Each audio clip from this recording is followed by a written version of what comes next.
નમસ્તે મિત્રો, ખેડૂત નોંધણી આઈડી હોય, રેશન કાર્ડ, કેવાયસી હોય અથવા ઘણી બધી યોજનાની અંદર ફોર્મ ભરવાના શરૂ હોય છે, ત્યારે આપે કઈ બાબતો ધ્યાનમાં રાખવી એ જોઈ લઈએ.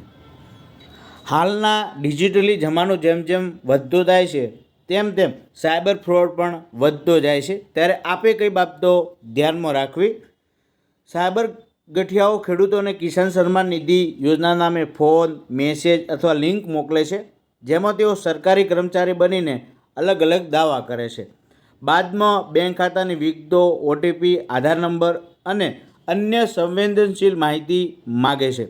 જો તેમની વાતોમાં જો ખેડૂત આવી ગયા અથવા તો તેમણે મોકલેલા મેસેજની જાળમાં ફસાયા એટલે તમે સાયબર ફ્રોડ થયો સમજો ગણવાનું. એમની પાસે પણ છેતરપિંડીની અલગ અલગ રીતો હોય છે. પ્રથમ તો એ ફોન કરી અને એ પોતે અધિકારી કે કર્મચારી બનીને ખેડૂતોને ફોન કરે છે અને એવું કહે છે કે તમારો કિસાન સન્માન નિધિનો હપ્તો રોકી દેવામાં આવ્યો છે, જેના માટે તેઓ કેવાયસી નથી અથવા તો પૂરતી વિગતો અપડેટ નથી એવું બહાનું આપશે. ત્યારબાદ ખેડૂતો પાસેથી બેંક એકાઉન્ટ, આધાર, મોબાઈલ નંબર અને ઓટીપી માગશે. મોટાભાગે તેઓ ખેડૂતોના તાલુકા અને ગામનું નામ પણ બોલે છે, જેથી ખેડૂતોને વિશ્વાસ આવી જતો હોય છે. પ્રથમ એમની આ ટ્રીક હોય છે. બીજી ટ્રીક છે મેસેજ દ્વારા.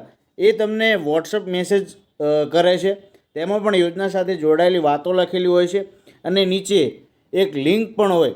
એવી લિંક પર ક્લિક કરી એટલે ફોન હેક થઈ જશે અને એ સાયબર જે છે એ એમની પાસે માહિતી જતી હોય છે. ઘણી વખત અલગ અલગ વોટ્સઅપ ગ્રુપમાં પણ આવા લિંક સાથેના મેસેજ ફરતા હોય છે. લોકોને ખબર જ નથી હોતી કે મેસેજ ફોરવર્ડ કરીને તેઓ સાયબરની જે છે એમને મદદ કરી રહ્યા છે. ત્રીજું છે વેબસાઇટ અથવા એપ દ્વારા. નકલી વેબસાઇટ અને એપ બનાવવામાં આવે છે જે એકદમ અસલી સરકારી વેબસાઇટ જેવી લાગતી હોય તમને. તેની લિંક મોકલીને તેમાં વિગતો ભરવાનું કહેવામાં આવે છે. જે વિગતો તમે અંદર ભરો એટલે એમની પાસે પહોંચી જતી હોય છે. ઘણી વખત એવા પણ મેસેજ આવે છે કે ખેડૂતો માટે સરકારે નવી યોજના શરૂ કરી છે, તેનો લાભ લેવા માટે અહીં ક્લિક કરો. તો આ બધી બાબતોથી કેવી રીતે બચવું? એક વસ્તુ યાદ રાખો કે કોઈપણ સરકારી અધિકારી કે બેંક કર્મચારી ક્યારે પણ ફોન ઉપર એકાઉન્ટ નંબર, આધાર કાર્ડ કે ઓટીપી જેવી સંવેદનશીલ માહિતી નથી માગતા. એટલે જો કોઈ ફોન પર આવી વિગતો માગે તો સાવધાન થઈ જાઓ અને કોઈ માહિતી શેર ના કરો. પૈસા મળતા બંધ થઈ જશે, કેવાયસી કરાવવું પડશે વગેરે કોઈ પણ વાતમાં ના આવી જતા એસએમએસ કે વોટ્સઅપ પર આવતી અજાણી લિંક પર ક્લિક ના કરો. આવું કરવાથી ફોન હેંગ થવાનો, ફોનમાં વાયરસ આવવાનો કે ડેટા ચોરીનું જોખમ રહેલું છે. સરકારી એપ્લિકેશન હંમેશા પ્લે સ્ટોર પરથી જ ડાઉનલોડ કરો. તમારા ગામની અંદર તલાટી કમ મંત્રી કે ગ્રામ સેવકને તમે પૂછો કોઈ પણ યોજના આવતી હોય અથવા તો જ્યાં ઓફિશિયલ જે પણ ખાતાની એ યોજના હોય એમને પૂછો. જો તો તમારે મિત્રો એમની પાસેથી અપડેટ માહિતી મેળવી લેવી, એમને તમારે મળવું અને હંમેશા ઓફિશિયલી જે સરકારી છે વેબસાઇટ એનો જ તમે ઉપયોગ કરો. જે સરકારી વેબસાઇટ છે એનો ઉપયોગ કરો. ત્યારબાદ કોઈને ઓટીપી ના આપો.